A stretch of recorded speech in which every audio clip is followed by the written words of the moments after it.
with them. And so I asked them, well, what's your biggest challenge? And what it was is the Ashoka Fellows that they have, and many of you might be familiar with them. How many people here know of what an Ashoka Fellow is? So these are selected for being very innovative individuals that have an idea and they want to scale it. It's supposed to be scalable at a very large level to make social change. So I think they're entrepreneurs that would fit with the entrepreneurial scales that were tested before. And but the challenge was, how do they scale up and become sustainable financially? So that was the biggest challenge Ashoka was facing. So I decided to try to study that. And let me see if I can make this thing move to the next. So there were a couple phases of research, and this complicated diagram sort of gets at the way that we were doing that research. So first, and I was very naive starting this. I first had this idea that, research would actually help you do something in the future, and then I realized that you had to actually look at what happened in the past. And so that's when I ended up studying, so my research question became this thing of what people had done in the past to try to understand how to do the future. So the first thing was a literature review, and then that helped frame this qualitative research, which was 16 social entrepreneurs. And most of these were Ashoka Fellows, most in the US, and it was this question around scaling up.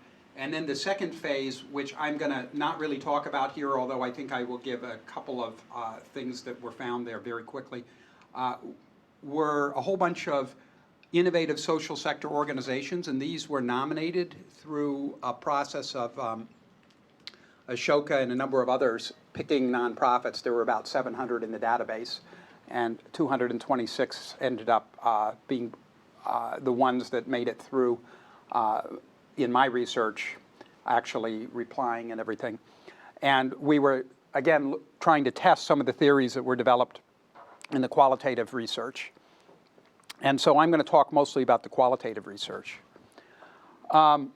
So what are the key factors that lead to success in the efforts of social entrepreneurs to scale up and achieve financial sustainability? I will talk a little bit about how I define social entrepreneurship. So these ones were motivated by social mission, and they used innovative approaches to social change. Or maybe I won't give the definition here. Let's see if I have it here. Yes, I do. Okay, so the sample, it's interesting because I saw that my social entrepreneurs were in two types of sectors, mature and new sectors. So in the mature sectors, they were disrupting the common model of how things were done. And in the new sectors, they were inventing something brand new. In both cases, it was new. And it just turned out that a lot of them were dealing with youth one way or another, and some were dealing in other areas. So I just conveniently, to kind of list these and sort of give you some sense of what they're doing, have listed the names in these different segments so you can get some sense of the sample. So I borrowed very heavily. I mean, social entrepreneurship is so nascent when it comes to what's going on in research in academia. Most of what you can find is actually in the practitioner literature. So I really borrowed heavily from the entrepreneurship literature, and I tried to say, well, let's assume it's exactly the same, and let's find out, where are the points of difference, if any. So it involves a discovery, evaluation, and exploitation of opportunities. That is from Shane, and he is here at Case. In fact, it's interesting because when I started, he didn't actually believe that social entrepreneurship was entrepreneurship at all. And somehow, Bo twisted his arm to actually come in and lecture to us, which was fascinating in one session. And we actually had a discussion, a short one, and came up with something that I put in my paper, and I'll show you on the next page, of what the distinction is. So we got a lot of value out of that time when he visited our class. So the distinguishing feature of social entrepreneurship is catalyzing social change. And then there's this idea of entrepreneurial profit. And so this idea that that an entrepreneur takes resources and combines them in new ways to create some sort of profit. So you've got profit-seeking entrepreneurs where they need to appropriate a good portion of the profit for themselves. And if they don't appropriate all of it, then they create a social good as well, which usually is the case. But successful social entrepreneurs may be making that entrepreneurial profit for the benefit of society. So they don't need to appropriate it. And that is that distinction, and that insight came from our discussion with Scott. And I think after that, he would have agreed, well, wow, these are actually pretty close to the same thing. I don't know if he remembers it, but he's in my, my dissertation now. In looking at the literature, I organized it in this way, looking at phases, a startup development and scaling phase of what the entrepreneur does, and actually went through an opportunity assessment strategy, resourcing, and organizing that can happen in each of those phases. And these are described here. I'm not going to go through all the detail. We don't have time right now. But it was interesting that what they're doing as they go through here is refining their models. And that's a big part of what I found. This just kind of lists some of the sample literature. So I said that I was in the entrepreneurship literature, also organizational life cycle, which was important to what I was doing on scaling up. A lot of work in strategy and resources and resource-based view of the firm. A lot more literature than this when I came to the quantitative work. And then the nonprofit literature. And a lot of that was based on the folks that take an economist view of the nonprofit side, which I found to be quite helpful. So here's kind of the high-level findings that I had, and then I'll show you kind of a complicated diagram that came out of it. So the entrepreneurs that I was looking at really were driven to increase social impact. And they really didn't care, in many cases, whether it was through their own organizations or through getting others to adopt their innovations. And it was quite interesting because many of them started an organization to prove a concept and then got others to co-opt it. So they really were very focused on the impact and not so much, building large organizations. And here are some of the attributes that I saw. They were driven and innovative. They grew and learned as their, what we find in the for-profit side is often, the venture capitalist comes in, the entrepreneur starts the organization, and then they put real management in to grow the organization. But what I found here is that, there wasn't a real management that could kind of come in most cases, and there wasn't the financing to do it. So if the entrepreneur couldn't grow and actually get to the point where they could run an organization, then it often didn't go anywhere. So it really did require a higher level of adaptability in this nonprofit or in the social sector. And I called it the social sector because some of these were for-profits as well. So really nonprofit, from what I learned, is just, it's a US-centric kind of thing. It happens to be based on our tax laws, as opposed to when you look more globally. So I think of it more as social sector organizations. They had to build distinctive organization-wide competencies, and that was really the thing for scaling up. It went from the individual competencies to organization-wide. They created cultures that mixed results orientation with this shared sense of purpose and support. And so, we may be borrowing from business, but I actually think that these ones that I was looking at were doing it less as window dressing and more as, what's going to actually make this thing work. They were very focused on very goal-oriented. They delivered exceptional values to partners and key stakeholders and used this to build strong reputations. So they were really focused on their stakeholders in a broad way. And they matched the funding to the need and created self-reinforcing approaches to funding. And so in one that's a school system, for example, they had one type of funding for buildings and another type of funding for their programs. And they were very smart about that. So this is the conceptual map, and it's kind of an interesting map because I started in a very simplified diagram with arrows that go in a single direction, and in fact the quantitative research had to do the same. But what I found here was that almost all these arrows are two ways, and some of them loop back to kind of get to what's really going on.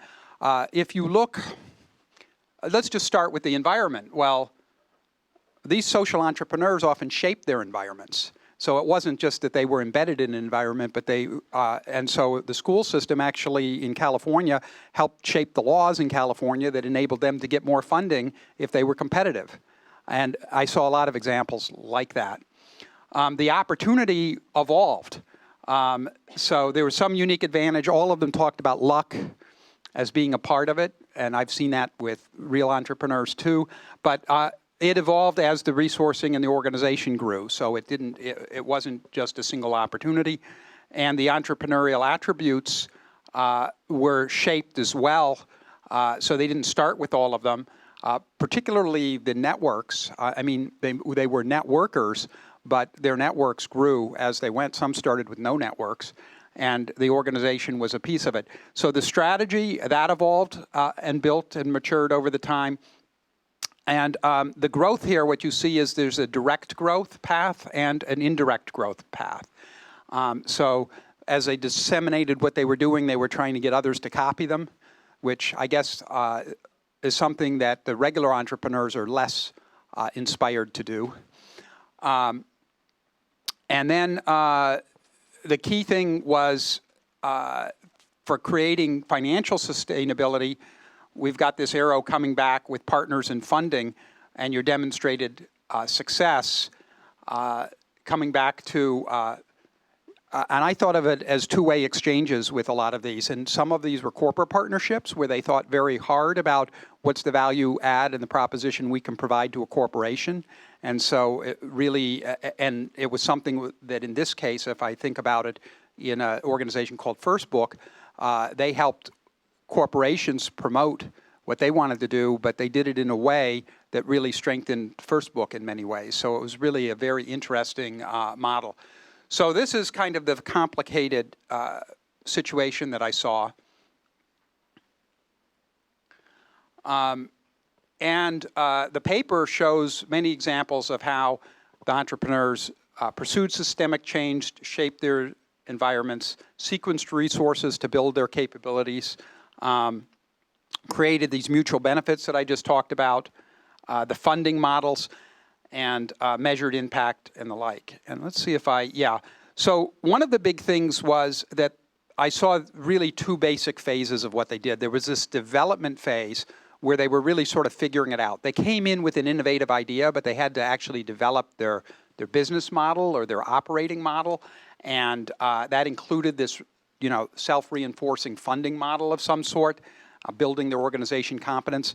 And some of the ones I studied were stuck in this development phase. They never really got out of it. But once you kind of lock and load the model, then you have to kind of go to the scale model. And it's actually like what the work in ambidextrous organizations have, where there's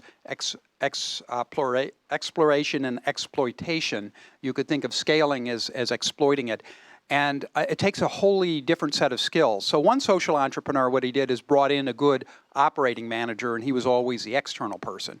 Others just had consultants come in and help them shape what they needed to do with the organization, and some of them made the transition in how they managed it. But if they didn't make that transition, then they got sort of stuck in this development phase.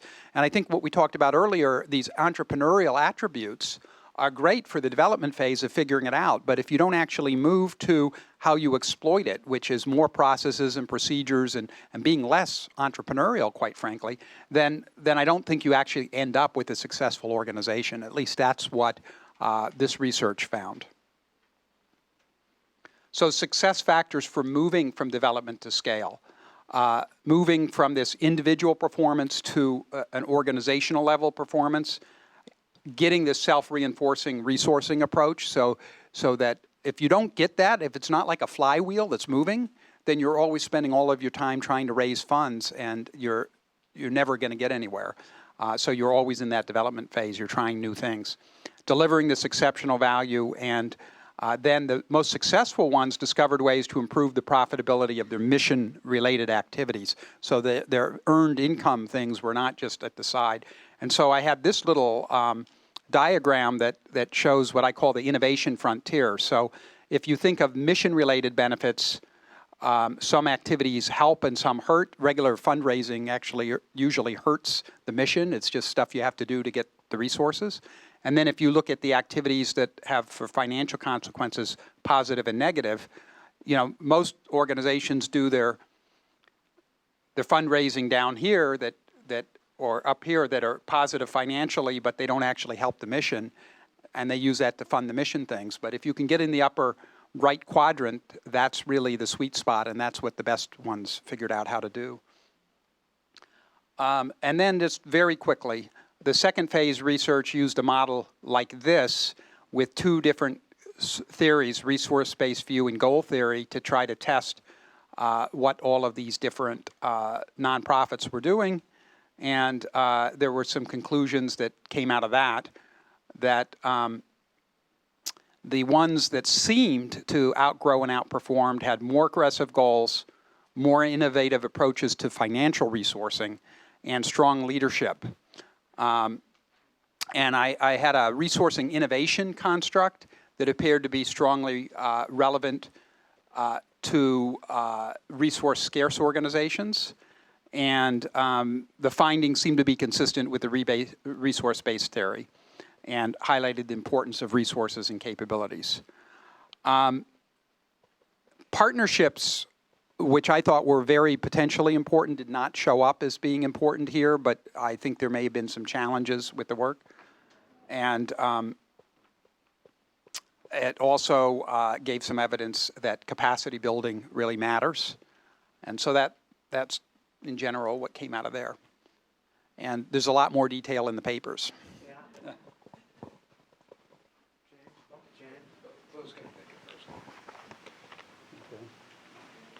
Thanks, Dave. Well, I'm just an academic, so I'm going to give you some comments, and then we get the real stuff following. The presentation that Dave just made really goes beyond the paper that I read for this. And it relates to the EDM sequence of papers. That is a conceptual paper, which is incorporated in the qualitative paper that is the one that this discussion is based on. And then beyond the qualitative paper, there's a quantitative phase as well. So my remarks will be based largely on the paper that I now read. I'm aware that there is a sequel to this and also an overview of the whole research journey. Some of the ideas in those papers were included in your presentation. I think that puts more of a perspective on this. The research question here is, how do social entrepreneurs scale up the impact of their activities and achieve financial sustainability? And I think that's a good question to start with. And I just have one comment about the methodology here. You were a little bit more explicit in your comment about how the interviewees, the 16 people that you talked to, were selected. And I understand they were from Ashoka, and you might have discussed a bit more how these people were selected, and particularly how representative are the people that you talked to for the phenomenon that you're studying here. What is the scalability of your findings, so to speak? What's the generalizability and validity of the concepts? But here, the emphasis really is on the theory building rather than the theory testing that you then do in the quantitative study. Most of my remarks now will be focused on the differences between social and profit-seeking entrepreneurship. And I think that's when you make a useful distinction between profit-seeking and for-profit entrepreneurship. And social entrepreneurship can encompass both for-profit and not-for-profit activities. And I think we've heard about that earlier, and I think it's nice that you make that distinction clear. Now, you also talk about pattern changing, without really in the paper defining very much what that means. What is pattern changing? Scott Helm had a definition that said something like catalytic behavior that changes the sector. And I suspect you have something very similar in mind here, but I'd like to have your comment on that. And also, when you think about entrepreneurship generally, to some extent, there is this element of pattern change involved in all entrepreneurial activity, at least if you start with the Schumpeterian definition of new combinations or innovations. There, whether it's globally new or locally new, it does shape the sector or the type of activity that's involved. So if pattern changing is something different, has a different impact in the social entrepreneurship type of activity than it does in profit-seeking entrepreneurial activity, it would be useful to hear about that. Another statement you make is that social entrepreneurship is not a linear process. And I was a little puzzled here.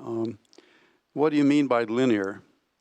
And how does the process differ between social and profit-seeking entrepreneurship? I just don't understand really what linear is, because there are phases and different features in each phase, and I don't think that is a distinguishing feature between social and profit-seeking entrepreneurship. In your discussion about strategy, you use Porter's 5 forces model, and then you sneak in a 6th force here, and you call it donor power. You could have included that, I suppose, under supplier, the supplier component in that 5 forces model. But I just noticed that it was there. But you could, I think it's right that you're not, a donor is not a stakeholder to the same extent that a supplier would be in Porter's model if applied to the profit-seeking sector. So I'm not disputing that. It's just that it's not 5 forces, and your model is actually 6. Now, what I found particularly interesting is the discussion around what the key strategies are to secure financial stability while scaling up the impact. And then you used a terminology where you talked about favored, neutral, and disfavored activities. And a little bit of how they relate to one another. I'm wondering if you could give us some more examples of that. And in particular, do you see any pattern of change over time in funding strategies as the social impact increases? Now, I realize that you're taking a snapshot, a sort of a static picture in time of organizations based on the 16 people that you interviewed. Rather than doing a longitudinal study, which would be an alternative strategy, and perhaps you have that in mind. But what I'm getting at is there an emerging model of achieving financial sustainability? You talked in your presentation about the development versus the scale phase, and maybe in this theory-generating phase of your work, you have less to say than you will or did in your quantitative phase.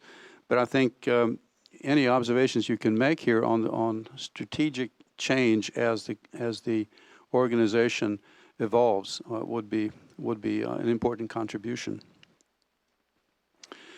And then finally, I wanted to comment on the statement that you make, and you referred to that in your presentation as well. But on the page 33 at the bottom, you say, while it may be common for profit-seeking ventures to change management teams as they grow, this is likely to be more difficult for innovative social enterprises, where the founder provides much of the critical momentum necessary for success. And I'm wondering why it is.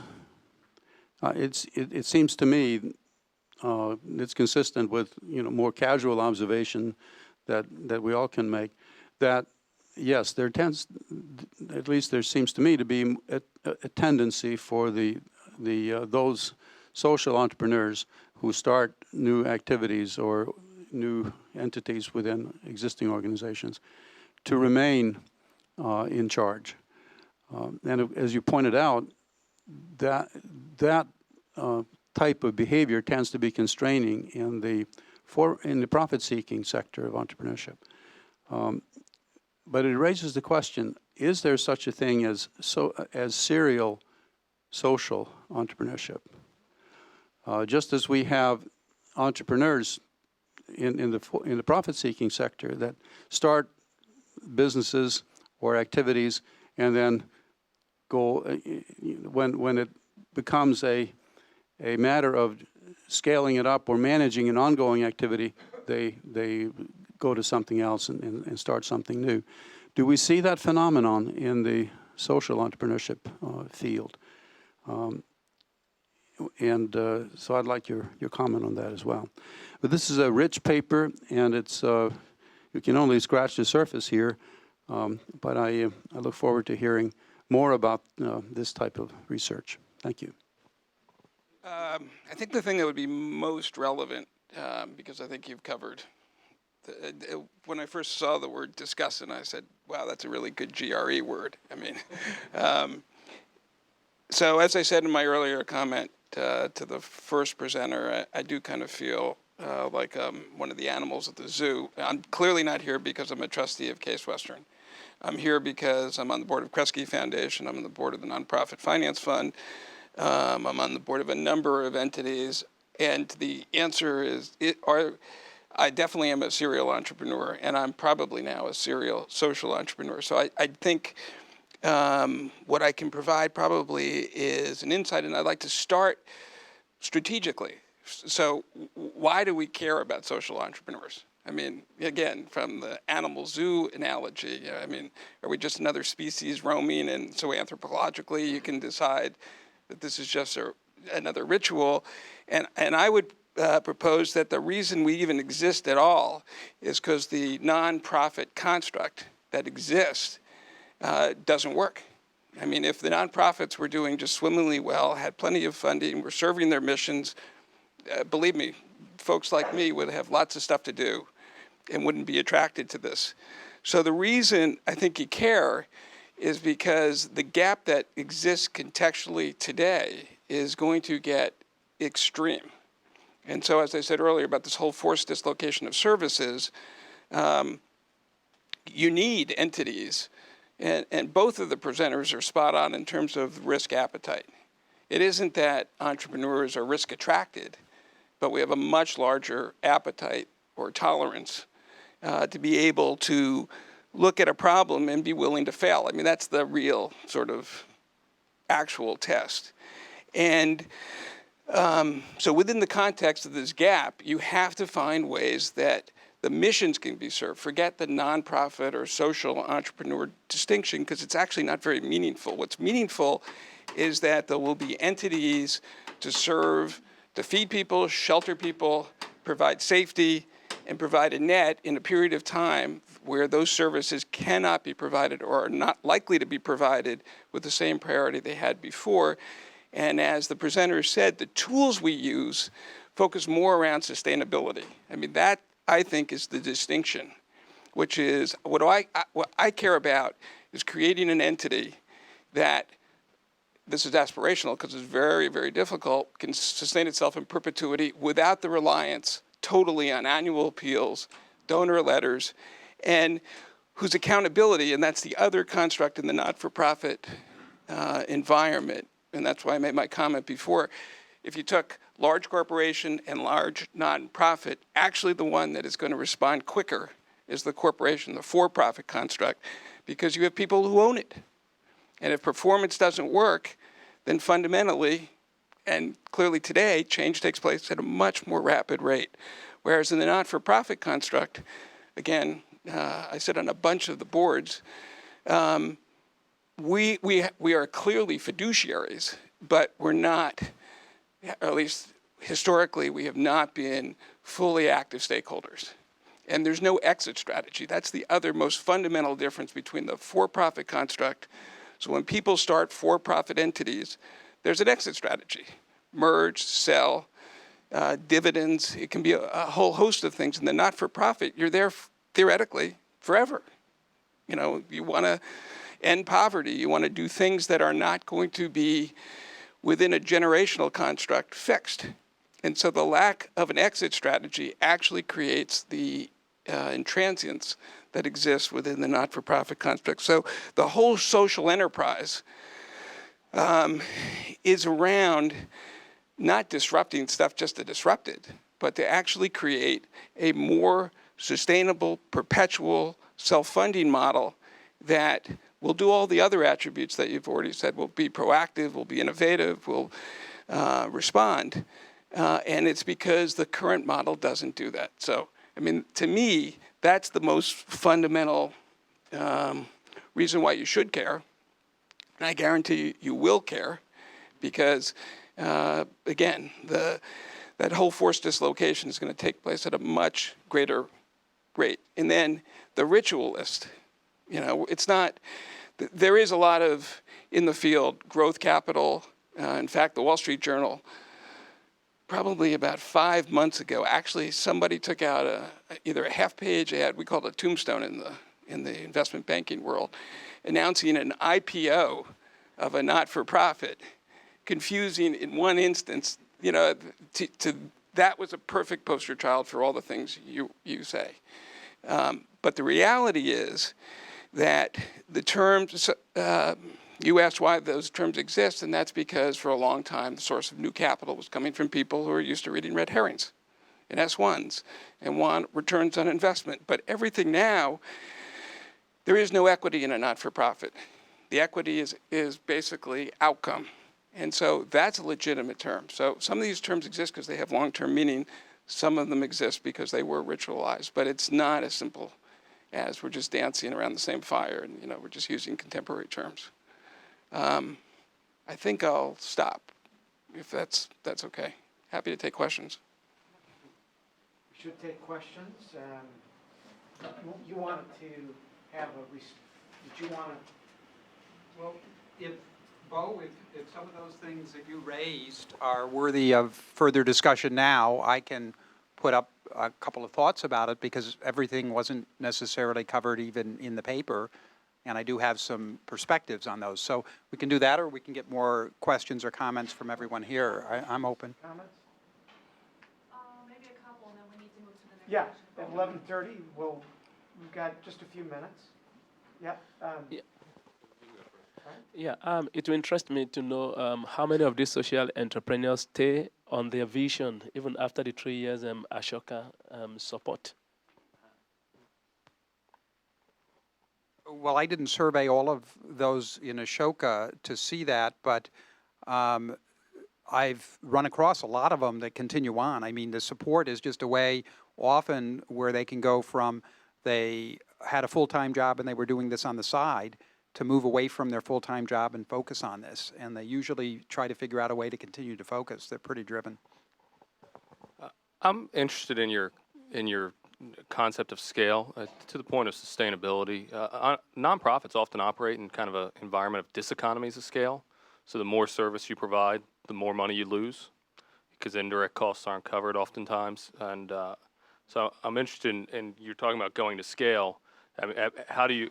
It's a very ambiguous concept, much like everything else we're talking about today. So it's par for the course, but really where that falls into your concept. So the concept of scale here is scaling the social impact. It isn't the size of the organization, and that's why it had direct or indirect. And in the paper, there's things on how different social entrepreneurs measure that. And in some cases, the measurement is very easy to do. In some cases, it's quite complex, depending on what it is. So for fair trade coffee, they actually measure, you know, how much money goes to the farmer that enables their incomes to go up, that enables their kids to go to school. And they have a bunch of different, very clear metrics. Some of the others are much more complex. Other comments? I would love just very quickly. Part of that model, which when dealing with all the data for that must have driven you just about over a big edge. But the piece one piece that really twigged in me with the Ashoka Fellows was the piece you had about coincidence, chance, luck in there. And I wonder if you wanted to talk about that in relationship to the entrepreneurial idea here. Well, I think that one of the women entrepreneurs really gave it best, and I have a quote in there. She said, you know, I'm sitting at my desk one day and a phone call comes, and it's a huge opportunity. And she says, I would have loved to have been able to say it was my brilliance or it was this or that, but it was just plain luck that this came through at this time. And this one is one that has scaled up the way to get books to kids, their first books to be able to read, so for free. And they have lots of corporate partnerships where they add a lot of value. So my view is that the luck is the specific instance may be lucky, but they put themselves in a situation where if it wasn't that instance, it would be another one. So if it wasn't that corporation that happened to call, there'd be another one, or there's a readiness that's there. But I've spoken with a lot of entrepreneurs, and I've been in that situation myself and looked back on it, and I think luck is in the specific, but if they go at it long enough, with enough perspiration, you'll be there and have the staying power to have the luck hit you. Yeah, and just one back to the scale question. Scale and quality of delivery, need to be the brake and the gas. And just like in the for-profit construct, there's a temptation, in this case, usually from stakeholders, to try to push to larger. And that is also, at least I'm seeing to be true as well in the not-for-profit construct, particularly around the use of growth capital and entities feeling like, geez, to be valid, we need to get growth capital. And get growth capital, you need to grow. And so I think one of the real take-home values is looking at scale and figuring out, how not to create that dysfunction. Because scale, in a small sense, that's actually sustainable in providing services and can be replicated again in small scales by others, is a much better outcome than a small entity going national and blowing up. So, I think we're going to cut it off here and set up for the second session. Thank you, gentlemen, very much. Thank you.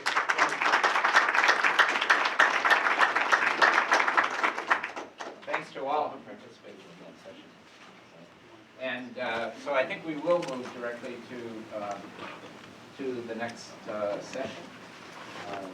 I would just like to say that in the spirit of institutional theory that we were looking at earlier, it strikes me that one issue about scaling up that was really intriguing is this notion that social entrepreneurs are willing to give things away once they've developed them, instead of trying to reap the economic profit from it. And then that raises the question, how can other people know what it is that is being given away or that is worth copying? And we have a lot of evidence from other management literature on best practices that when best practices are described, they're described so thinly and superficially that people can't adequately copy them, or they copy the wrong aspects of them. So it'd be interesting to know from Dave's research how this is done, and maybe that's one reason the founder needs to stick around in some way to adequately convey to other people the true essence of the various pieces of their innovative models. Okay, so David, you're going to do the next session. So let me turn things over to you. So, well, welcome to the second session. In the interest of time, I'm just going to say the names of the speakers and turn it over to them, and they can add more to their background if they wish to do that. Joseph Adeligan will start us off, and you have the title of his paper here and on the screen. Joseph? Thank you very much. I want to say thank you to the EDM program and Weatherhead School of Management and the Mandel Center for Nonprofit.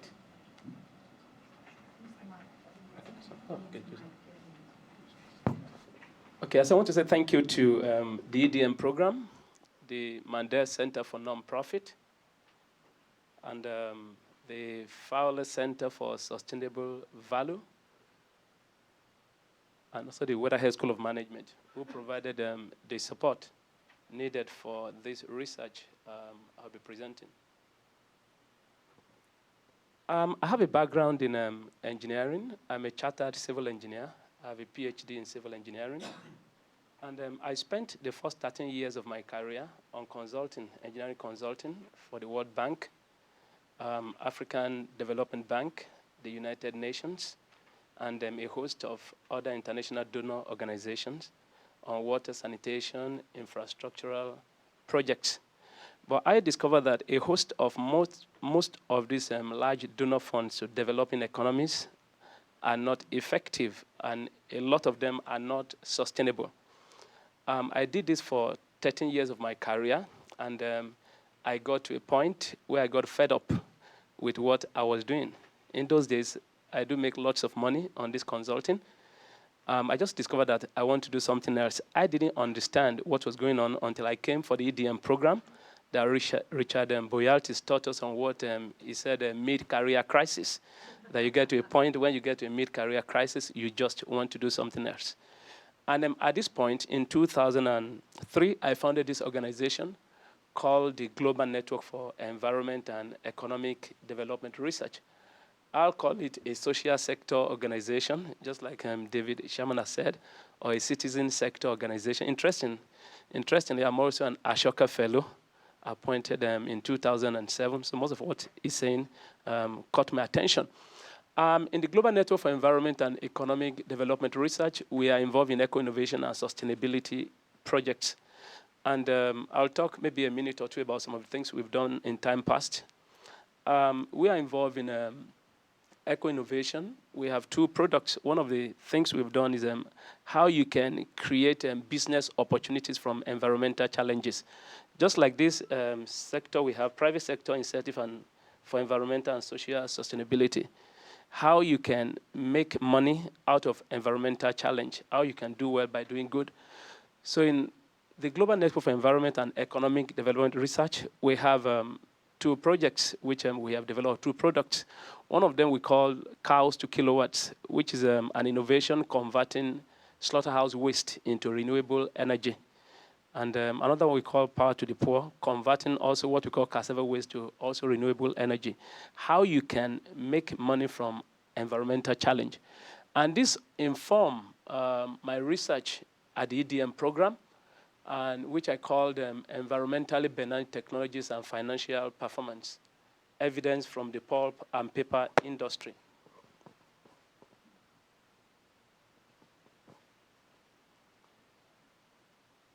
Yeah, the problem of practice. There have been several studies on eco-innovation and environmental benign technologies and financial performances, which are well documented for developed countries. But little studies have been well documented in literatures concerning developing economies. We have some also in Southeast Asia, but there has been very little studies with respect to Africa. And several empirical studies have suggested that the major driver of environmentally benign technologies in developed countries is the prevailing regime of environmental policy. When I say environmental benign technology, I'm talking of environmentally friendly technologies. And I'm looking at the domain of firms, industry. And I focus on the pulp and paper industry because essentially because of what have been documented in literatures about the relationship between the adoption of these technologies and its interaction with financial performances. And when you look at the case of developing countries, the domain of environmental policy is what we call the traditional command and control approach. Is a case where effluent thresholds are stipulated and industries are mandated to comply with these thresholds without necessarily telling them which type of technologies to adopt. And that has been the case of Nigeria, which we are focusing on. But looking at the fact that environmental regulatory framework in developing economies, including Nigeria, is at an infant stage. We have policy in place, but many of them from studies are not well implemented. In this study, we began to look at, could there be auxiliary drivers of environmental benign technologies, which could inform firms to invest in this technology whereby you can control pollution. And this brings me to the evolution of the Nigerian environmental policy, and which forms the background of what I'm going to discuss. Nigeria has been involved in ratification and signing of various international environmental conventions since 1963. We have the Montreal Protocol, we have the Basel Convention, but despite the ratification of these conventions, the enforcement and implementation had not been very effective. Nigeria did not have a decisive environmental policy until 1988, when we have about 5 tons of toxic waste deposited at a shore of Nigeria called Cocoa Harbor, and the hostile media reaction. That was when Nigeria established the Federal Environmental Protection Agency in 1988. That is to inform us that the environmental regulatory framework in Nigeria is emerging. And the major research question are, what are the drivers of decision for the adoption of environmental burning technologies in the Nigerian pulp and paper industry? And what are the conditions under which a decision to adopt this technology has been reached that has led to competitiveness in the pulp and paper industry? The literature have it that unless the environmental regulatory framework is strong, industry will not have the incentive to invest in these technologies. And we began to look at, are there some other conditions, are there some auxiliary drivers of this cleaner production or environmental burning technologies that could cause this firm to invest in them, thereby eliminating pollution control? And this is what I looked at in my EDM research.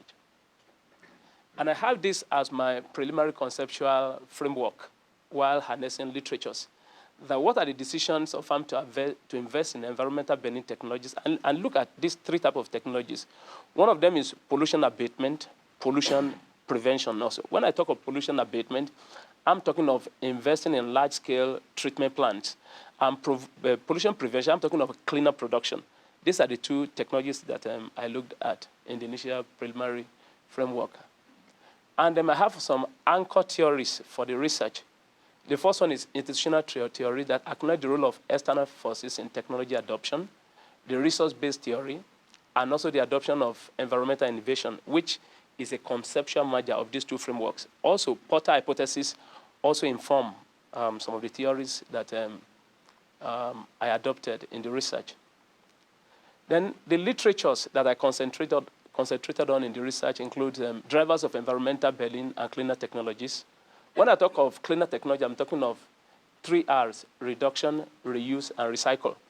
And I also look at literatures on social responsible investment and the link with corporate financial performance, and also environmental burning technologies and competitiveness. Then I come to the methodology, sample, and data collection.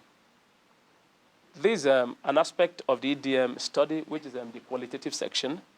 We have a qualitative approach using a semi-structured interviews. I interviewed 20 upper echelon executives in the 5 pulp and paper industry operating in Lagos State and also in Oyo State in Nigeria. Prior to conducting the interviews, I also discussed with 12 government and industry association experts, essentially to gather baseline information on what is the operation in the pulp and paper industry in Nigeria. The data was collected over a 5-month period from May to September in 2008, and the interviews lasted for 50 minutes each. It will interest us to know that Nigeria has huge forest resources, but because of government policy and because of corruption in the country, most of the pulp plants in the country have been closed up. So essentially, we have to import pulp products from overseas. And this is one of the key things that came out in the course of the study. Data collection was carried out concurrently with data analysis, and data collection continued until saturation is reached. And a classical iterative process of data examination was adopted before formal data analysis was carried out. Then the data was next subjected to inductive open coding, then also developing of major teams, and codes were compared to each other until they were mutually exclusive. Now, coming to the findings, in most developing economies, the conventional wisdom is that the industries operate under a highly intensive pollution condition in a situation where you have weak or non-existent formal environmental regulatory framework. But in this study, we found that a contradictory opinion. We discovered that most of the industries that we looked at had adopted cleaner technologies which involve the application of win-win environmental strategies, eco-innovation, pollution prevention, green productivity, and also including recycling, and they have also operated profitably and highly competitive. And I will go to some of the highlights of the findings. And I looked at what are the drivers of this innovation, what led the industries to adopt these eco-innovation approaches. One of them is availability of raw materials. We have a case of raw material crisis whereby all the power plants are closed up because of corruption, because of poor management. And because the raw materials are not available, most of this industry have to import these materials from abroad. There is the wisdom of having to, the wisdom of investing in eco-innovation, and which involve recycling, reuse of old papers, and also putting integrated physical devices on their production system. And also another thing is pressure from local environmental regulator. Most of the case in developing economies, the environmental regulatory framework is weak. In the case of Nigeria, as a whole, the environmental regulation is weak, but in the particular state, Lagos State and Oyo State, where this interview was carried out, we discovered that the environmental regulatory framework is strong, unlike the whole of the country. So it's a peculiar situation which came up during the interview. Another thing that came up that informed our findings is technological knowledge. It came out that most of the industries draw their technological knowledge from developed countries like Germany, France, and also from United States. This also informed their investment in this technology. Another thing that came up is ownership of the firm. I discovered that most of the firms in the pulp and paper industry are not owned by Nigerians. A large part of them are owned by multinationals and Asians. And because the practice in the country favor them not to invest in this pollution control equipment, because they are foreign firms, they cannot practice what operates in the country. So they seem to operate above what the policy of the country, puts in place. Another one, management characteristics. It also came up in the course of the study that most of the management of these firms trained abroad, and a large part of them have like over 15, 20 years experience with trainings abroad. So they imbibe the culture of what operates in developed economies. So they have put this into what operates in the country. And in the course of the study also, I also discovered that there is an established positive relationship between environmental benign technologies and corporate financial performance. And these are some of the code trees that came out in the course of the study. For instance, if you look at the first one, it says, Jeba is a village, the trees are planted there now. They were run into oblivion because they are run as government business. This is very sad indeed. This shows that because of the raw material crisis, which is a situation of challenge, and these industries have no choice than to invest in technologies that will reduce their production cost. For instance, another thing that came up is ineffective government policy on raw materials. There is no paper mill in Nigeria. We import materials from China and South Africa. China has taken over the paper industry. These are some of the things that came up. Look at the last quote. They said we have 3 paper mills. The problem is leadership. They all die. If you see what we are losing, you weep for Nigeria. Because of this peculiar raw material crisis, it spurred the industries to invest in eco-innovation. Now, this one is another thing that says innovation as a key to survival. It's a case of raw material challenge. It's in Nigeria now imports pulp and paper products. A lot of us now have recycling plants to bring the cost of our production down. That means on their own, they were not interested in investing in recycling plants, but because of the peculiar raw material situation and because of the profitability that is tied to this eco-innovation, that's why they invest in it. That means in a situation where you have non-effectiveness of environmental policy and where enforcement is weak, there are auxiliary drivers of environmental benign technologies. Another thing is strong state regulation. In most places in the country, the environmental regulatory framework is weak, but in a particular case of Lagos State, they are very effective, which is not the common thing in the country. look at a case of the MD of the company that said Lagos State Environmental Protection Agency makes a lot of noise. They said our waste is environmentally damaging. They caught us once and asked us to pay $10,000. So because the state regulation is strong, it costs them to invest in environment bending technologies. But like I said, environment bending technology that I looked at, there are two of them. One is pollution abatement, one is pollution prevention. The state regulation can only stimulate adoption of investment in pollution control equipment, but the positive financial performance stimulates the adoption of cleaner production. This one is the source of technological knowledge. One of them said we are expanding our equipment base by 2 million euros for more environmentally friendly equipment based on suggestion of our international consultants. These are also findings not documented in literatures for developed countries. These are peculiar things with the Nigerian situation and maybe most African countries. Ownership of the companies also. Another major finding from the study is that for companies that are multinational, we discovered that the policy of the parent body rose above the policy of the country because they have a kind of a policy, environmental policy, that they operate with in most of the countries where they operate. That seems to rise above the national environmental policy. And also because most of the companies are from Asia, Indians, Chinese, Lebanese, they seem to have a policy that is higher than the country environmental policy. Management, education, experience, and quality also is also a major key thing that influence adoption of the environmental bending technologies. Look at the third one. Said, I joined Wittgenstein UK in 1954. I brought a lot of innovation into this company based on my overseas exposure in environmental bending technologies. Environmental bending technologies investment led to profitability. Look at what I said, we design a production process to reduce wastage. We do this to cut down costs. We must innovate or else we go into oblivion. So that means profitability is one of the key things that cause this industry to invest in eco-innovation.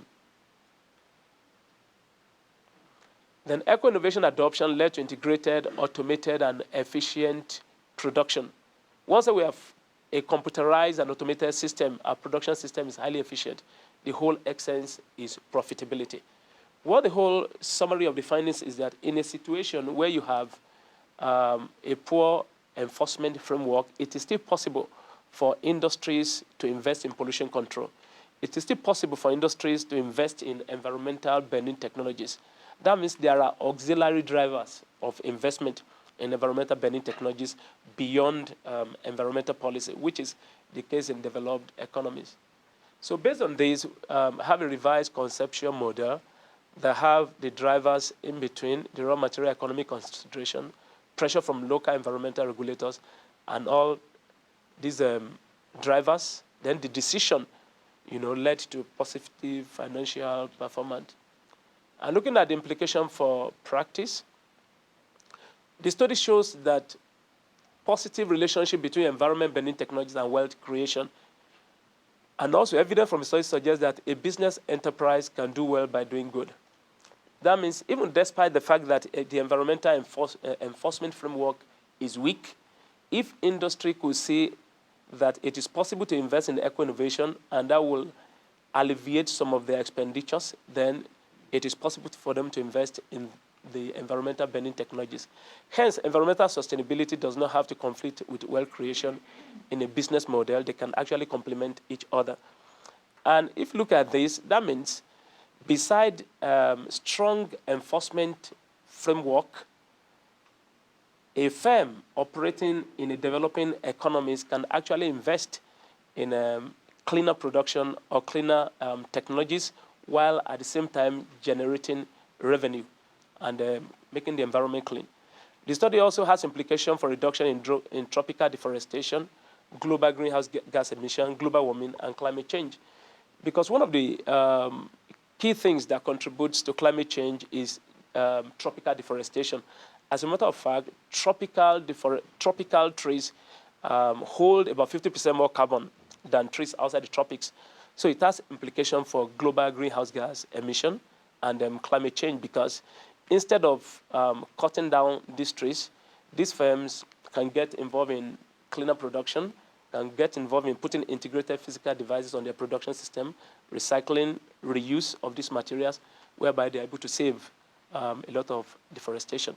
So that's the whole essence of this study. Thank you. I know we're behind, so I'll just take a couple of minutes. I'm David Beach. I'm the director of the Green City Blue Lake Institute at the Natural History Museum, just across the Oval. Glad to be here. I'm a little bit of a fish out of water. I haven't taken a university class since 1979, so I'm definitely not an academic, but I have been a practitioner in the nonprofit community for all those years, running a lot of small nonprofits. And I was especially interested in the previous talk about scaling up nonprofits. I've been involved in many very small-scale nonprofits over the years, and I really believe that Cleveland especially has way too many little nonprofits that will never get to scale and really struggle and have way too much organizational overhead for small impacts. And so anything you can do to help us with that would be appreciated. On the current paper, I wanted to thank Joseph for this really nice presentation. It kind of helps me because we've been saying for years that business enterprises really can do well by doing good, and with not a lot of evidence maybe bolstering that claim. And it's really nice to see the academic evidence being accumulated. Gives me a little more confidence when I go out and try to convince people that this is really true, and true all over the world in all kinds of different settings. So it's really nice to hear more evidence about that. Just a couple of comments, though.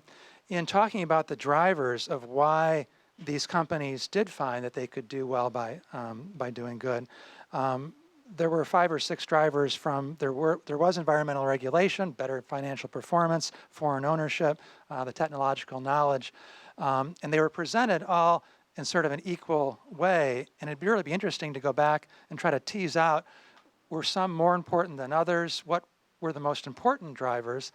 And then be able to use that in the communications to companies and to give them the strongest motivation possible for doing these good things that help the environment. And I'd love to get to the point where the environmental regulation as a driver could actually be withdrawn in many cases, because the other factors are so strong and so important that you won't need that command and control structure anymore, and we can all save a lot of money in aggravation by just getting rid of EPA. And I think that would be the model that we all want to try to move to. So the more we can do to build the evidence case that these other things really work and are important, the better off we're all going to be. So that's my comments, and I'll just stop there. Thank you. We have time for a couple of questions. I have a question about the correlation between the wealth production and the adoption of these environmentally benign and friendly technologies. Do we know that correlation actually implies a causation in the nice direction? Or is it just that wealthy companies can afford to do these things and keep their image clean? I think there's a clear correlation because a large part of the company said that a large part of them, that over 70% of their variable cost comes from raw materials. And if they have to import these raw materials, it reduces their profitability. But if they are able to get involved in recycling, reuse of the waste, they are able to bring their production cost down. So they're able to tie the production cost to their profits. So the correlation is very strong from the conclusion from the findings. I guess I understand things like that with recycling, but things like adopting potentially expensive technologies to reduce the pollution as they discharge waste and things like that. Yeah, that's a good question. Like I said, that the drivers of investment in cleaner production is different from drivers in pollution control equipment. The only driver for pollution control equipment that are very expensive, like waste treatment plant, will be strong environmental regulation. Most of the industry will not invest in this maybe $2 million equipment without the profitability coming out of it. And we've also discovered that there are some cases of food processing industry whereby when you invest in this treatment plant, you can actually generate biogas from it that you can use to drive microturbines, and you can actually reduce the load on the national grid. That means from that perspective, you can also generate income also for the company. I mean, that's also another aspect of it. And there's also a business case for it. But that does not apply to the pulp and paper industry because the waste are not organic and cannot, you can't generate electricity from it.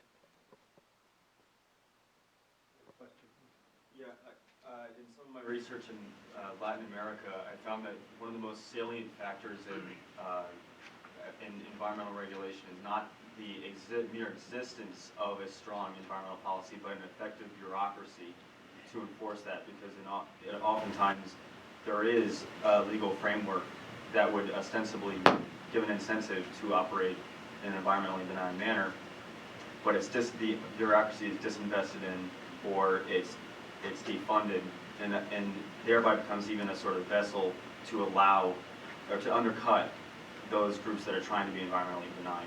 They're outcompeted by groups that just ignore the regulation. I agree with you perfectly that the enforcement is a major thing. If you look at some of the countries, you see that when a firm does not comply, they pay penalty as high as $18,000, $10,000. So if it's as high as that, you discover that most of these industries, in some cases, the factories are closed down. So in these cases, they will be compelled, to invest in this than having their factory closed down. You have to run through a cycle of 6 months before you get back to get them opened again. So the enforcement is a major issue than even the actual regulation. Most of developing economies have regulation. The issue is enforcement. How effective is the enforcement of the regulation?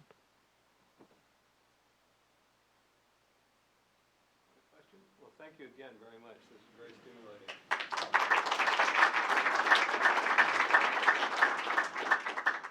Our talk really builds on both David Beach, where's David? His comments before, and this idea about doing well by doing good. I want to share quickly a context that then supports Garim's exploratory study. The context is our Center for Business as an Agent for World Benefit at the Weatherhead School, which is shortly to become part of the new Fowler Center for Sustainability, which was just announced this month, so we're all very happy about that. The Center for Business as an Agent for World Benefit is an attempt and an agenda to put the Weatherhead School at the kind of cutting edge of the business school perspective and work and research on sustainability, corporate social responsibility, corporate citizenship, and so forth. Oh, good. Yeah. I'm skipping history here, just to.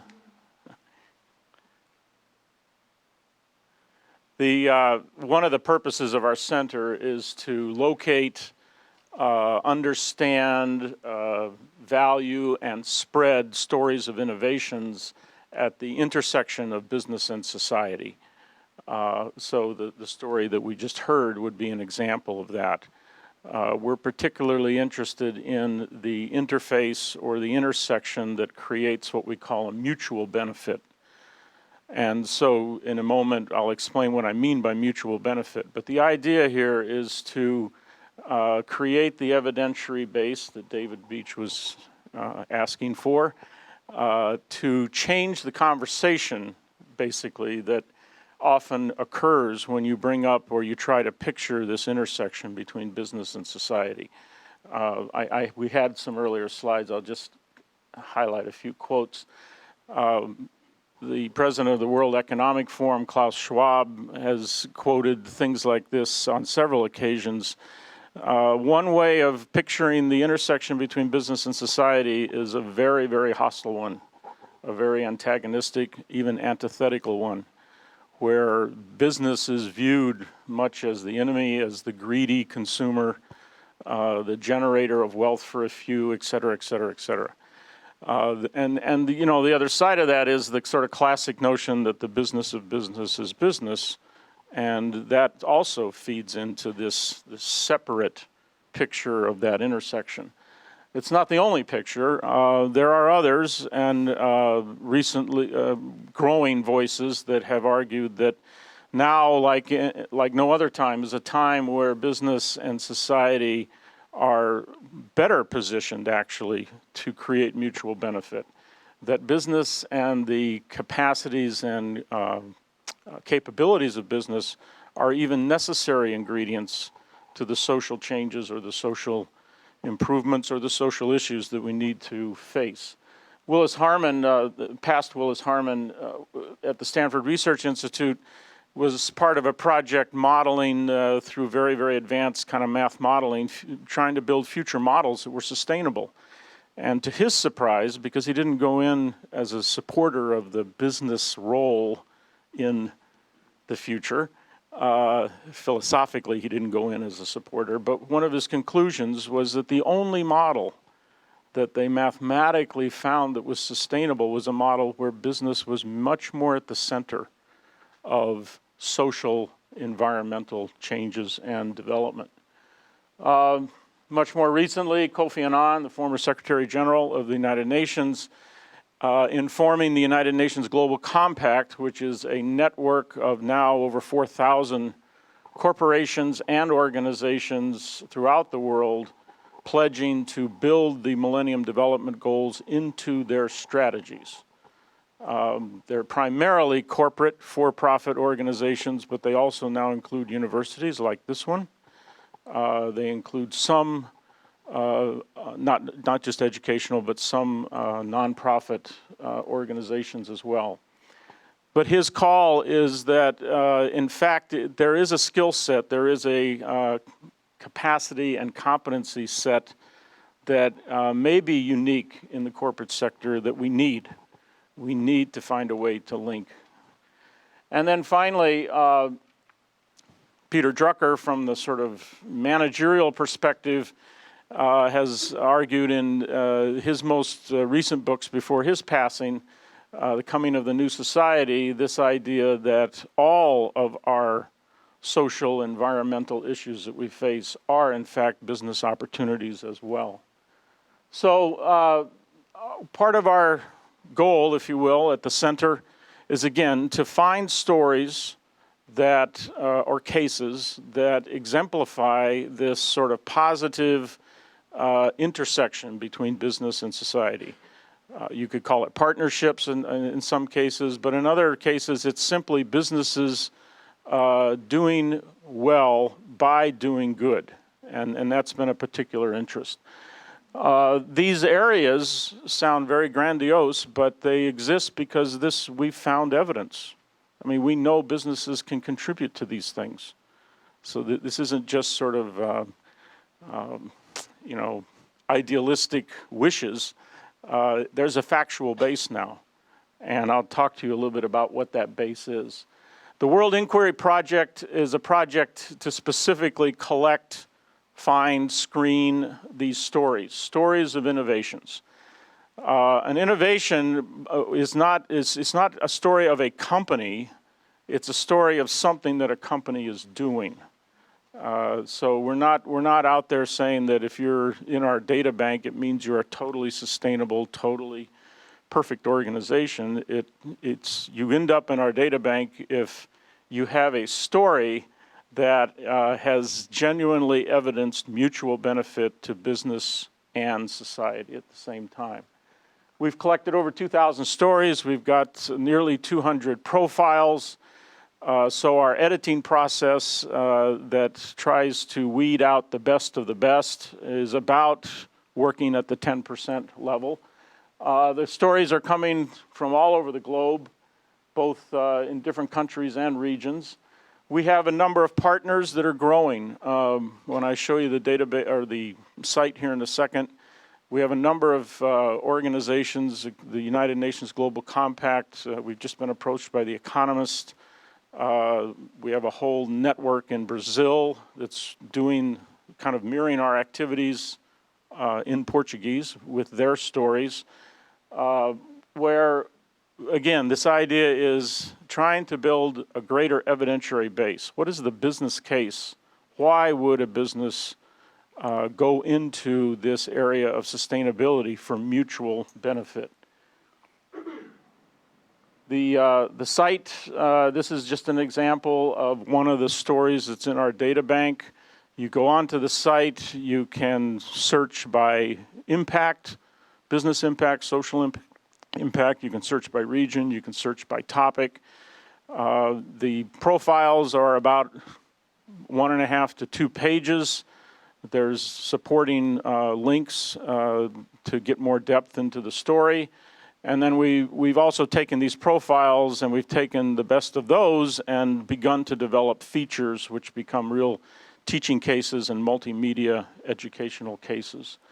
The stories are organized around what is the innovative practice, what's the impact, social and for the business, what's the motivation behind it, and then whoever the story collector is, they have a piece where they can offer their own perspectives or their own commentary on the story itself. Anybody can go on this site, download a protocol, adapt the protocol, and go out and find a story. One of our ideas is that we could mobilize a very, very large inquiry, and literally the potential here is to create not a few thousand, but thousands of stories. It's just a matter of inviting people into, do you want to be a story collector? It then goes through an editorial process.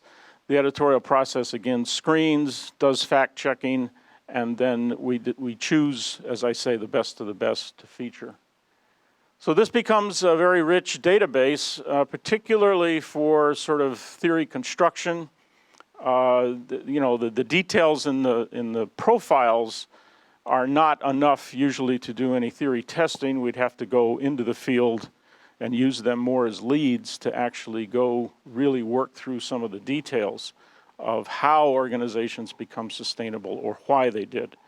At the same time, though, we've been able to use the stories to begin to answer this question: why? What's the business case?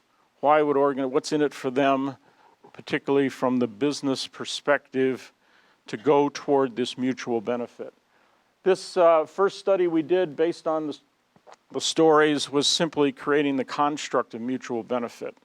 We looked at the different kinds of stories and began to see degrees of what we would call mutual benefit. And so the first mode one we call down here the compliance and do no harm, as was just mentioned in the prior talk. We see the need to go beyond that. We see organizations that are succeeding for their shareholders as well as their stakeholders by going beyond that. But it still exists as a very sort of first level reason why organizations are concerned about sustainability and sustainable practice. They want to avoid harm. Okay.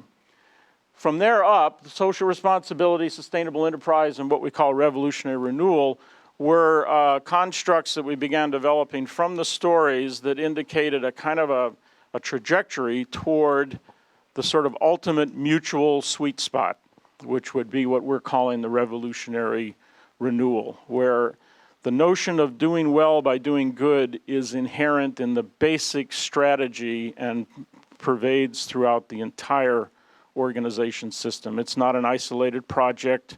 It's not just a cost-cutting move. It's not just a partial response. It's a holistic response, and it's reflected throughout everything the organization does. The sustainable enterprise moving toward that direction, where you start to look into your systems, not just, again, a particular project or one item of cost reduction, but you try to integrate throughout your systems, again, is a step toward that. So this question of why revolutionary renewal, why would an organization do that? Why would they go down that pathway? There's some, I think, some common beliefs out there that it requires a very, very unique and therefore small number of wonderful types of leaders.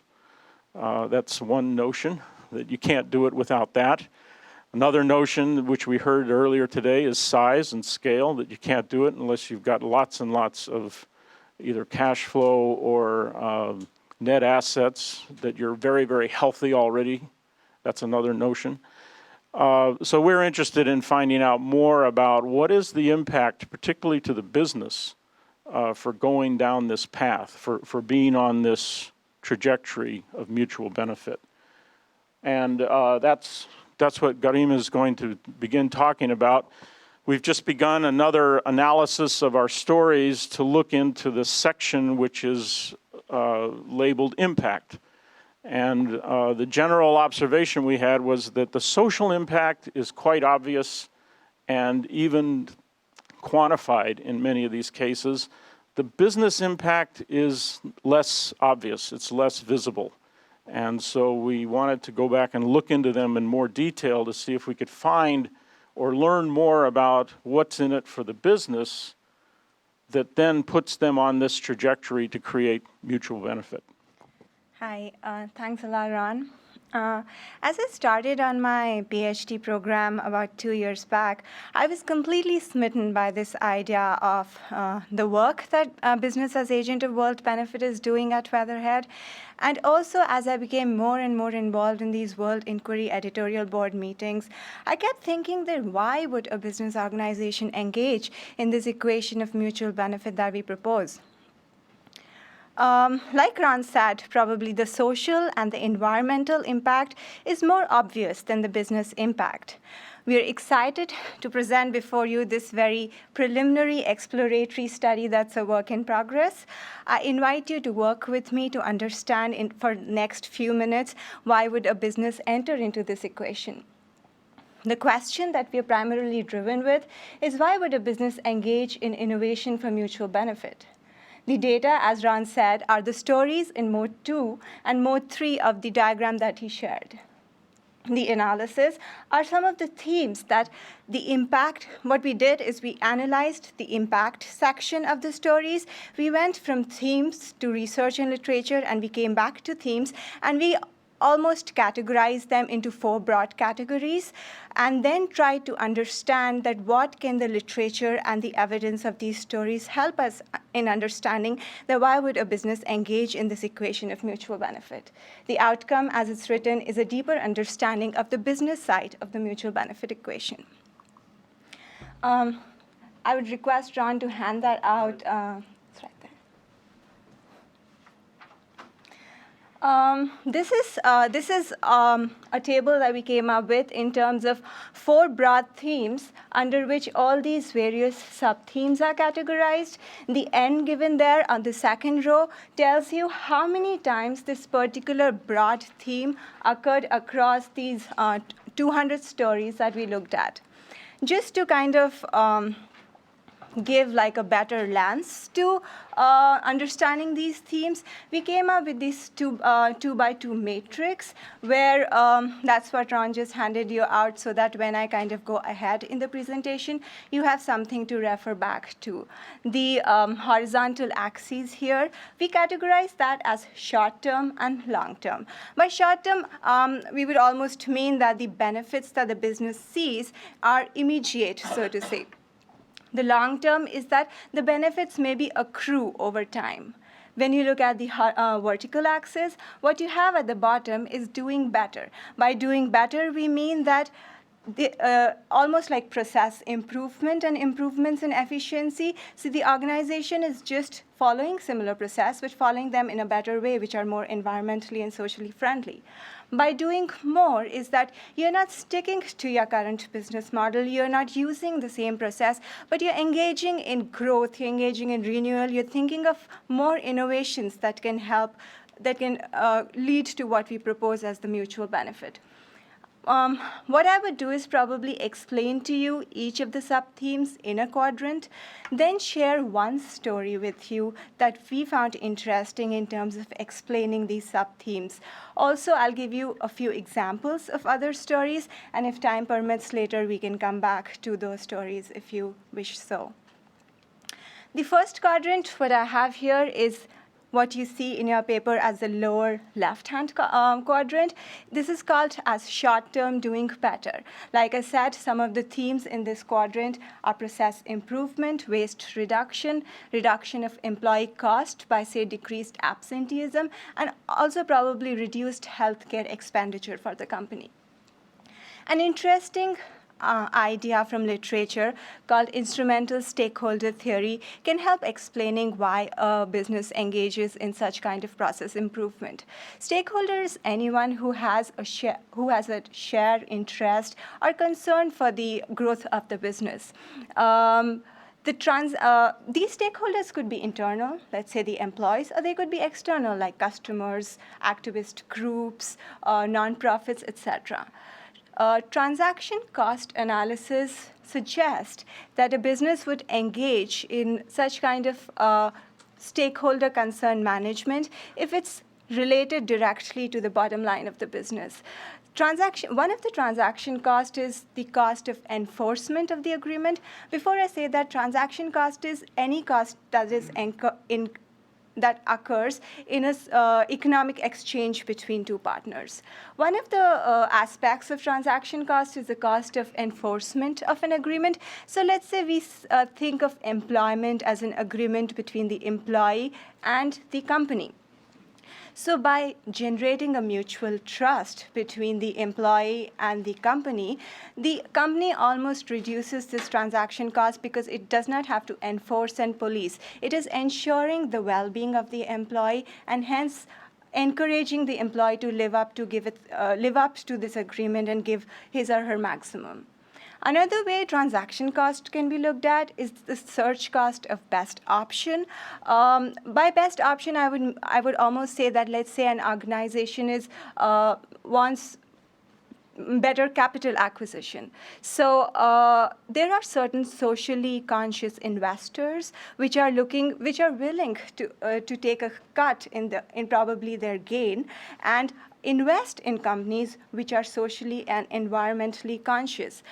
By attracting such kind of investors, the companies almost not incurring the search cost of choosing the best option for capital acquisition. That directly links the cost saving to the bottom line of the company. A very intriguing example we had here in our story bank was how Coca-Cola combated HIV and AIDS in Africa. Africa is a huge region in terms of revenue generation for the company, and also Coca-Cola is the biggest private sector employer in Africa. It employs more than 60,000 people there. But what it was noticing was that due to this huge HIV and AIDS epidemic in the region, there were a lot of absenteeism. They were taking a cut in their revenue. What Coca-Cola did was it leveraged upon its marketing and brand building competencies. It partnered with a lot of nonprofits in that region, and it embarked on this huge employee workplace and community outreach program where they created an education and awareness in AIDS and HIV. The metrics are fantastic, both for the bottom line of the business and also for combating HIV AIDS in general in the community.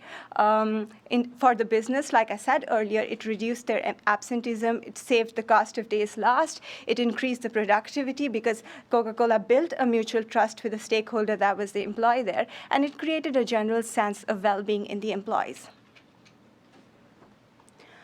There are these just few more examples that we thought were interesting in terms of explaining these quadrants, like Danone Grameen Bank Community Fund, Great Lakes Brewing Company, which is a local company in Cleveland, Alcoa, which is an aluminum manufacturer.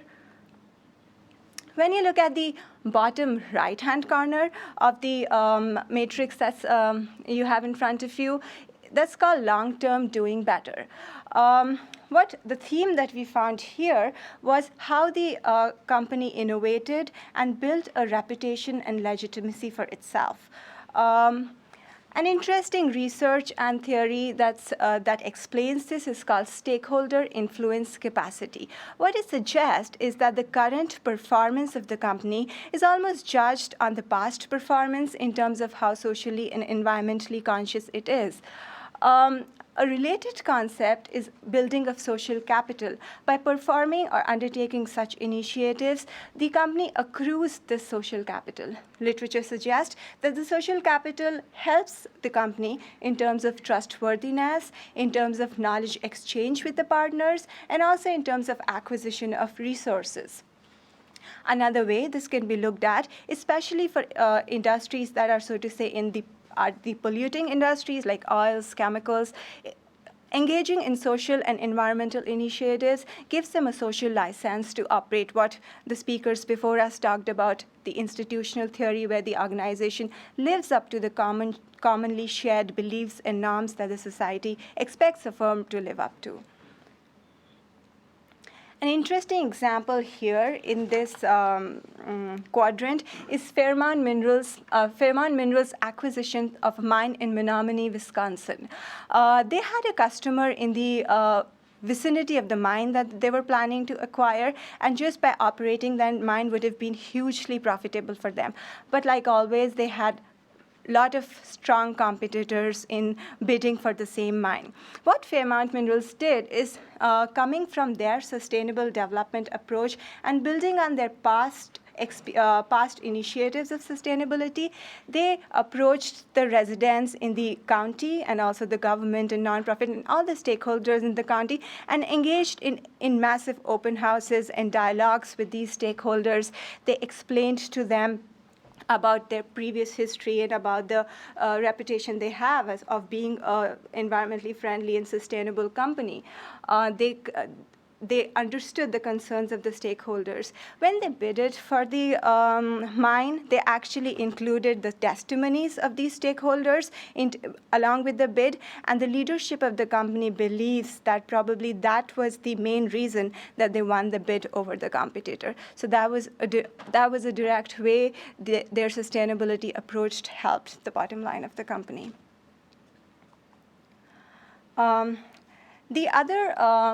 Another quadrant which you see on the, so these are just few more companies that probably fit into this quadrant.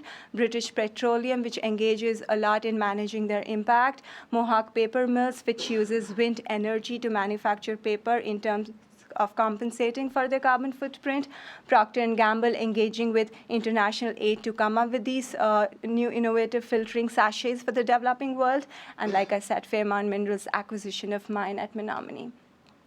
The next quadrant that you see in front of you is the upper left-hand quadrant, where we're talking about short-term and doing more. The themes that kind of came up in this quadrant was that by engaging in such activities, the company is differentiating itself from the competitor. The company is meeting the unmet market needs. The company is also attracting and retaining certain kind of customers and employees for itself. An interesting concept in literature that helps us understand this is called organizational identity. Organizational identity helps answer the question who we are as an organization. So the members' behavior is dictated by the answer to this question. There are three types of organizational identity defined in the literature. Individualistic identity is when the organization is driven primarily by self-interest, so let's say only by profitability. Relational identity is when the organization is driven by benefit for a particular other. Collectivistic identity is when an organization is driven by a higher purpose, benefit of a collectivistic whole. Research proves that employees, the way the organization treats the external stakeholders is taken as a signal for the working conditions that the employees would face internally into the company. So just by understanding what identity the organization espouses, the new employees and even the existing employees deduce from that how they will be treated within the organization. Another way we can use this theory to understand these sub-themes are organizations with relational identity have aspects like empathy and concern for others. This would almost help them understand what their customers want, what does the employees want, and hence, they can use that understanding to create products and services which relate them to these employees and customers. A collectivistic organizational identity would connect with the customer and employees at a higher purpose, say bringing the disadvantaged into the mainstream. Because you're connecting with the customer and employees at the level of shared beliefs and values, there are emotions involved. It's not just a rational decision that the customer and employee is making or choosing you. Because there are emotions involved, the switching cost for the customer or employee from going from your firm to the other firm is higher than if it were just a profit and loss analysis that the customer or the employee is doing.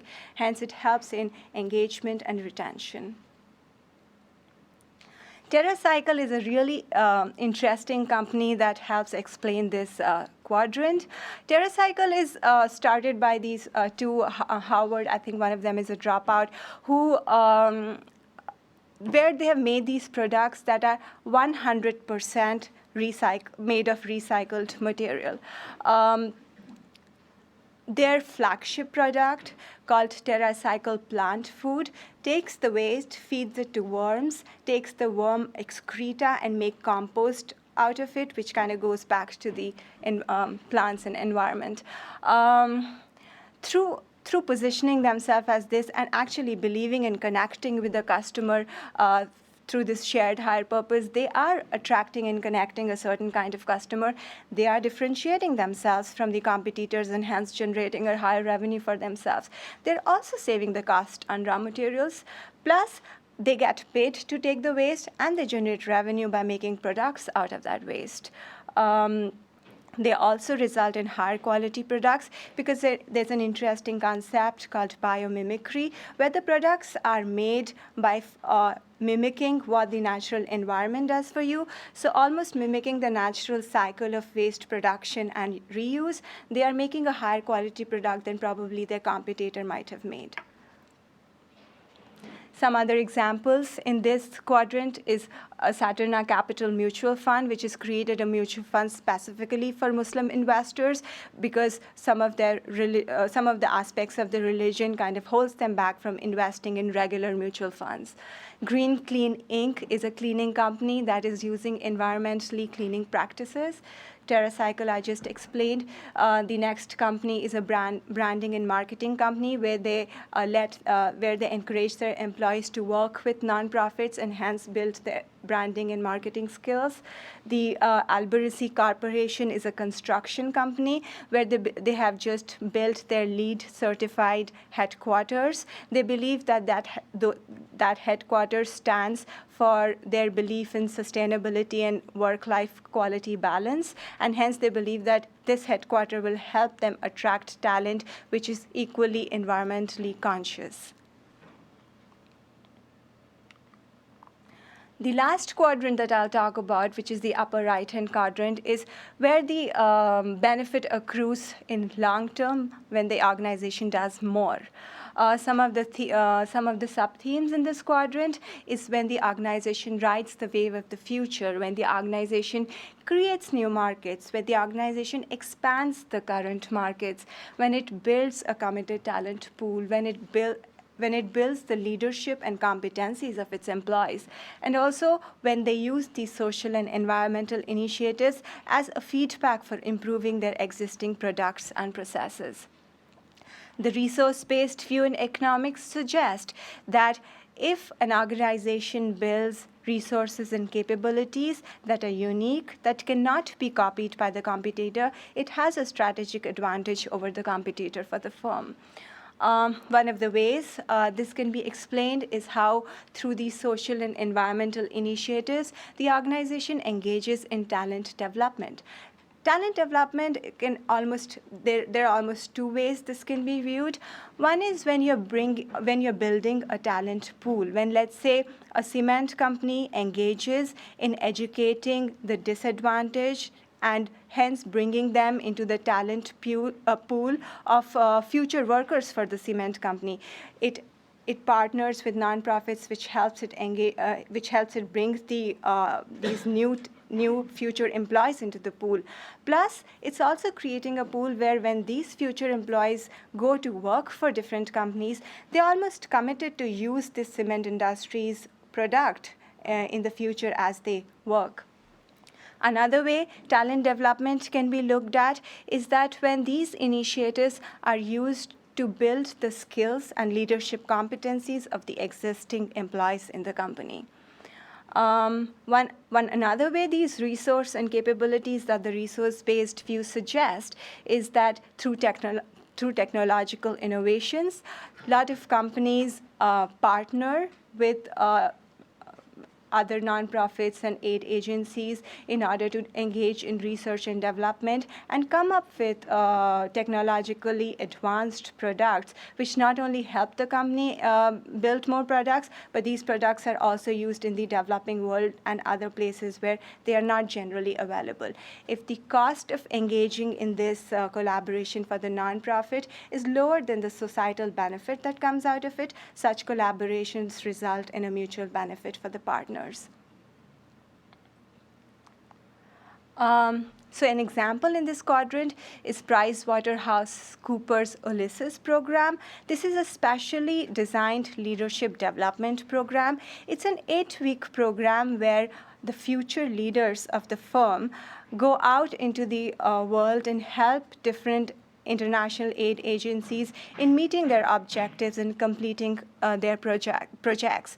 It's an 8-week intense program. These future leaders go all across the globe and work with these different agencies. One of the examples is United Nations Development Program in Ecuador, where they designed a feasible approach to come at the best microfinance credit loaning model for small and medium enterprises in that region. Why PwC engages in this leadership development program? Because it realizes that probably when their future leaders go out to work in the world, they will face a very global, dynamic, and challenging environments. They will probably work with people of different global work ethics, and just engaging in such challenging projects help increase the sensitivity in these future leaders towards the challenges and dynamics that they can face in other projects that they embark. Also, this builds the teamwork and collaboration for these future leaders and almost builds an alumni network for them, which they can leverage in the future. Some other examples is the cement company that I just shared. Cascade Engineering is another company which partnered with international aid to come up with these biosand filters, which they distributed in the developing world. Grameen Phone is another example where it's an initiative by Grameen Bank where they provided connectivity to the bottom of the economic pyramid customers in Bangladesh. So my biggest aha after spending time with these stories was that it's really not about being pigeonholed in one of these quadrants. Some of the companies that are most sustainable, that realize the maximum mutual benefit out of their initiatives, are those which have strategies and initiatives in all these 4 quadrants, which realize that it's about spanning across these quadrants and not just having one specific project that kind of deals with one aspect of any quadrant. I picked this up from Cascade Engineering's triple bottom line report, and that's also the graph I just picked up from their report, and it reinstores my faith in the fact that they understand. They understand that it's not just about decreasing their impact and going to zero. They understand that it's about going beyond zero. It's about growth and renewal. I will just read out this line. At Cascade Engineering, we recognize that our responsibility to each stakeholder is to continue to build a sustainable organization. Using sustainability as our strategy, we must not only do our best to minimize the impact we have on our environment, but also to create businesses and products that are truly sustainable, adding to social, environmental, and economic capital. And there are many more examples of such companies which truly create such win-win strategies and this equation of mutual benefit that we propose. Thank you.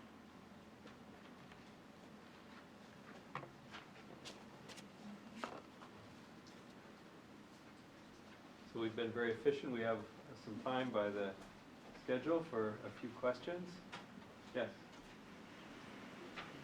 Success stories are very important for motivation and as examples of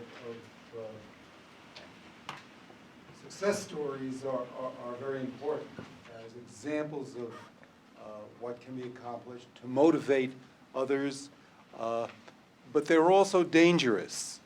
There's an analogy here with the movement 30 years ago and right to the present time to enhance product quality.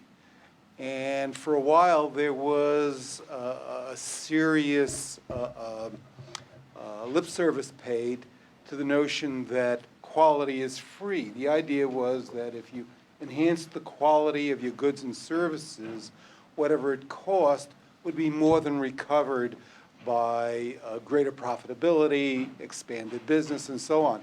And there are spectacular examples of firms that were widely acknowledged for making tremendous improvements in quality, driving themselves into bankruptcy. Now, there's a clear analogy here. The success stories are great, but if I have a firm, if I'm the CEO of a firm, and I'm seriously contemplating making a transformative commitment to socially responsible practices throughout the firm, I need to know not only the success stories, I need to know the failure stories. I need to know how to examine the various types of industries I'm in, the markets I'm in, the micro-level details in order to separate those parts of the business where I do have a realistic shot at doing well while doing good, and those where it would be disastrous. And so the question is there any kind of a developing knowledge on the failure side, or not so much the failure side, but characterizing the circumstances where engaging in this kind of transformative commitment is likely to be win-win? We have that's a terrific question, probably occupy us the rest of the day, but let Jonathan Coleman elaborate on that and make his own questions, and then we can. I'd like to start by letting you know I realize I'm the only thing standing between you and lunch. So I will make my comments brief, but hopefully give you food for thought to go with the food that is waiting for us. I think your point is an excellent point. As much not looking at the failures, as you said, but the unintended consequences of pursuing certain courses of action. Working through the various presentations we've seen this morning, started off with a question about the legitimacy of social enterprise and how is that legitimacy defined? How is it created, constructed? And I would argue that what is probably of most interest to the greater business world at this point is the avoidance of rent-seeking behavior defining the legitimacy of an enterprise, social or otherwise. And it's not as much what you do on the scaling social impact on one end, but avoiding taking advantage of people or true exploitation and rent-seeking behavior on the other. And a perfect example of that is what's happened with the financial markets. If you look at the financial masterminds who came up with collateralized debt obligations and all the other financial instruments, many of them had a social impact goal in mind with making homeownership more feasible for many more people. In hindsight, you can realize that the social impact they had, they scaled social impact in a tremendous way, not the impact that we would consider a positive impact. But the unintended consequences of the actions they took and people who had very good intentions have changed how people will view the legitimacy of any enterprise in the future. And what I see happening is almost a convergence of social enterprise and for-profit enterprise in the idea of value creation, which was very judiciously avoided by Scott, because it is such a fuzzy area and something that is so hard to grasp as to who defines what is truly value that's been created. And depending on which perspective you use, what's value to someone else can be a detriment to a third party. So moving on to where David talked about was value creation is one of the critical components of scaling social impact and developing social enterprise, which then takes us through to the World Inquiry Project, which is a tremendous compilation of data about things that have happened to try and inform us about how we might affect the future. And the reason I went back to this slide is that one of the phrases that was used was the, let's make sure I get it right, the social license to operate. As people in any community start to ask companies, what value are you providing? You know, why should we support you? Whether it's financial support or any resource support, the question is no longer doing less bad. It's not the things that are the reduction in impacts. It's now clearly shifted to doing more good. Simply saying that you'll do less of something bad no longer gives you a social license to operate. You have to be above the line, whether you're a social enterprise or not. And that, I think, will drive a convergence of what's happening, and it's being captured by the World Inquiry. And the question really that I have is, where do you see the future of the World Inquiry moving from here? Because we've realized that while we can look back in the past and hindsight tells us some things, how can we use that to inform future activities and try and get out in front of things instead of reacting to them? But that's the one burning question I had coming out of this. So, any other comments or questions? Just respond to that, and Matt, at the same time, maybe? The future is quite open, but the one place that I think it's going to go is more deeply into how these success stories occurred. In other words, what was the risk analysis? Where were the deep thinking and trade-off and problem solving that led to the courses of action and the decisions that they took? Matt, I hear your, in my mind anyway, I hear your question as at what point in the change process or in the process do we go to the classic cost-benefit analysis? And I'm just using that in a generic sense, but really looking at trade-offs and looking at the intended and unintended consequences. And I think for us, one of the ideas behind this inquiry project was that until there's even a vision of possibility, going there is premature.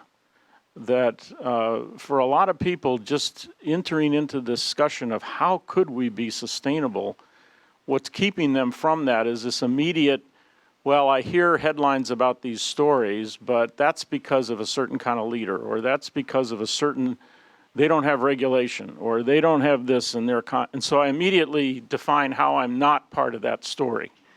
And what we're trying to do here is to create a compelling argument that the possibility is very real because of the variety of organizations, the variety of contexts. But your question is much more, to me, to the point of, okay, now the next how, not why, but how. How do organizations actually choose and decide, and if they were successful, what did they trade off, what did they decide not to do, those kind of things. Why don't we just do two more questions and comments? Yeah, I guess the comment that I'll make, and this comes from my day job in seeing a lot of this and working with a lot of companies here, is maybe building on the how is under what conditions and can these things be profitable.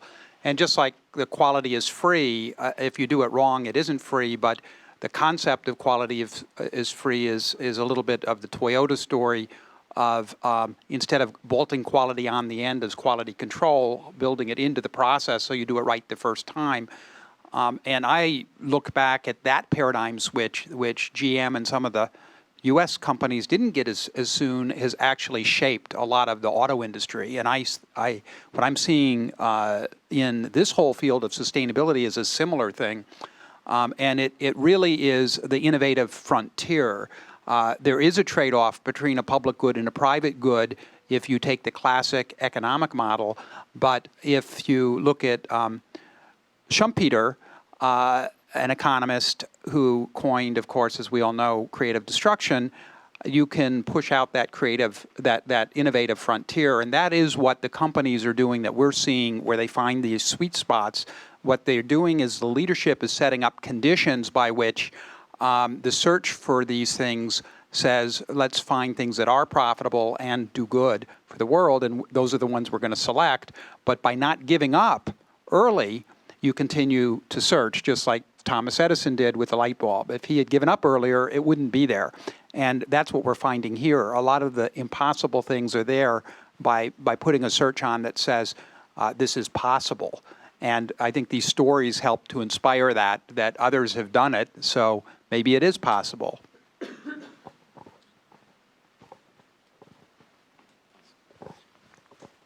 I found interesting in the presentation the frequency of the mentioning of companies that often draw the ire of many environmentalists and social justice activists.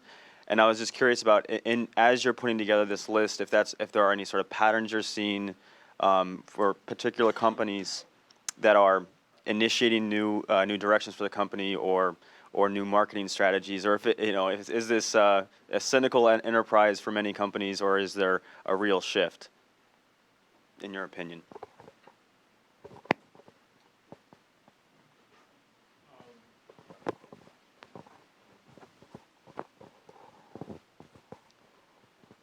Not all the stories allow us at the level of looking at the story to answer your last question. Is it at the very large governance umbrella, is it cynical or is it advantageous or whatever? But let me back up. There's an important distinction here. We're not trying to suggest or celebrate any of these organizations as sustainable organizations.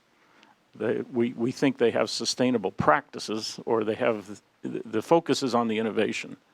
And so there are some that appear to be very close to being holistically engaged, or I don't know how else to say it, genuinely, consistently, but I'm sure that put to a certain lens of critique, we're going to find something. So it's a movement, I think. I think it's, but I agree with you. There's a number of these, and some of them we put there on purpose to just provoke that complexity. That maybe locally they're still creating a terrible footprint, but globally through their supply chain, they're about to make a fundamental paradigm shift in an industry to be more ecologically a good. So those are just the complexities, I think, of where we are with this whole sustainability path. And I'll just add to it that personally my understanding is that it's a process. So once a company kind of enters and realizes the benefits, it almost percolates toward other, it becomes a philosophy with which they operate. So it percolates to other initiatives and other strategies that they undertake. So just considering that it's a step-by-step process, probably the first trigger generates into other more sustainable practices. Would you like to make any final comment? I think it's time for lunch. Well, that's true. we have lots to discuss. Yes. Yes, and there's no need for us to reach closure before lunch, or for that matter, after. It's throwing these ideas up in the air and batting them around that I think is the purpose of the day today. I've been hastily scribing lots of notes about all the potential instructional uses of the issues that have come up, and I'd again encourage people to to be thinking in those terms. When we have the wrap-up session at 3:30 or so this afternoon, we'll be asking, where do we go from here? We, in a very broad sense, but also those of us most closely associated with CASE or with doing work in the areas of social entrepreneurship and social enterprise. For lunch, we have a sort of change of pace, and it's certainly a way for there to be more engagement and involvement for everybody in the room. We've heard one of the sub-themes, it seems to me, through all the discussion has been this sort of convergence of thinking of things in market terms or thinking of them in institutional terms, or the blurring of the lines between a public good and a private good, or between the for-profit sector and the nonprofit sector. And so where is Jean Kilgore? Maybe she's outside. So Jean is going to, who's on the Weatherhead faculty in marketing and teaches in our nonprofit program here, is going to lead a discussion about, I can never remember the right acronym, but it's the development of a fourth sector. And apparently there are moves afoot in the UK and in a couple of states in the US, Vermont being one of them, to create a legal basis for something that earlier today was talked about as the social sector. Okay, so I'm personally very intrigued with that and hope to sit in on that discussion or catch bits of it. And Graham Hyatt and hopefully Dave will join with Graham on this, is going to look at cross-sector partnerships to create social benefit, okay, at another table. And then the table that's the closest to us when we walk out will be the free-for-all table, okay? Marilyn Corman can direct us to which table is which once we get out there. And I think that's, okay, down toward the fireplace? Is that right? Okay. So that would be the one for cross-sector partnerships, all right? And we'll come around and tell you when we're reconvening. We'll hustle you back together, okay? Enjoy your lunch and the food for thought.